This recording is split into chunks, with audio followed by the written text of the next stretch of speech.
Demain aura lieu dans toutes les FNAC de notre pays une journée de grève. Ici même, à Nice, le personnel a été appelé à se mobiliser. Pourquoi? Parce que malgré un résultat qui a progressé de 10,5% en 2006, le groupe PPR, ex-Pinot Printemps Redoute, dont la FNAC est une filiale, eh bien ce groupe considère que ce n'est pas assez. Pensez donc, le résultat du groupe est en progression de presque 20%. La FNAC fait figure de parent pauvre.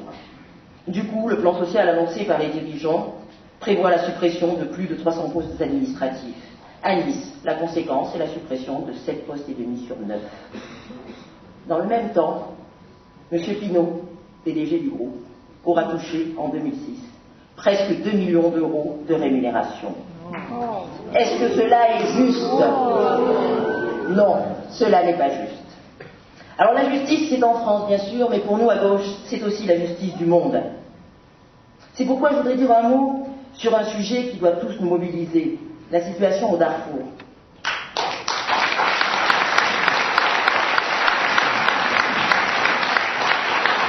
Et je le fais en pensant à notre camarade et ami Jean-François Knecht, que son implication dans les questions humanitaires avait conduit à plusieurs reprises, et dans la plus grande discrétion, à se rendre en Afrique.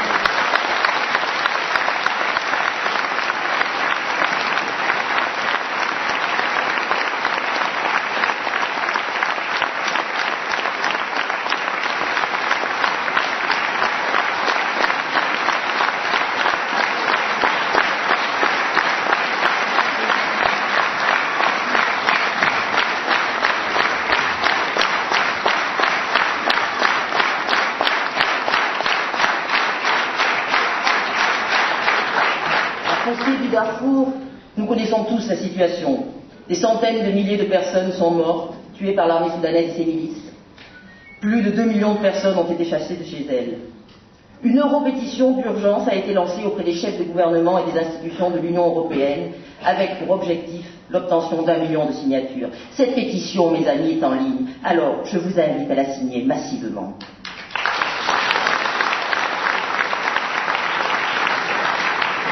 Les questions internationales constituent la principale compétence du président de la République en France. Dès lors, on peut regretter qu'elles aient été un petit peu occultées lors de cette campagne. Elles ont été à peine abordées lors du débat télévisé d'hier soir. Et justement, je voudrais conclure avec ce débat. Sur le fond, sur la forme, je laisse les commentateurs commenter, les analystes analyser, les politologues ratiociner. Mais en écoutant les deux candidats, j'ai eu l'impression qu'il y avait deux Frances.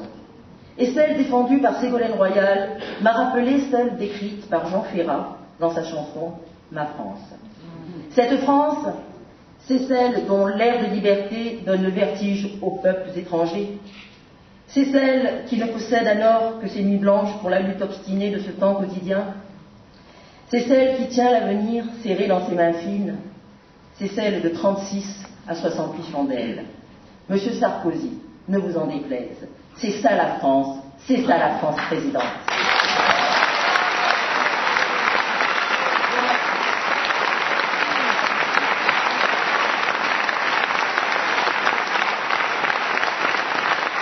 Merci Dominique Sévérité.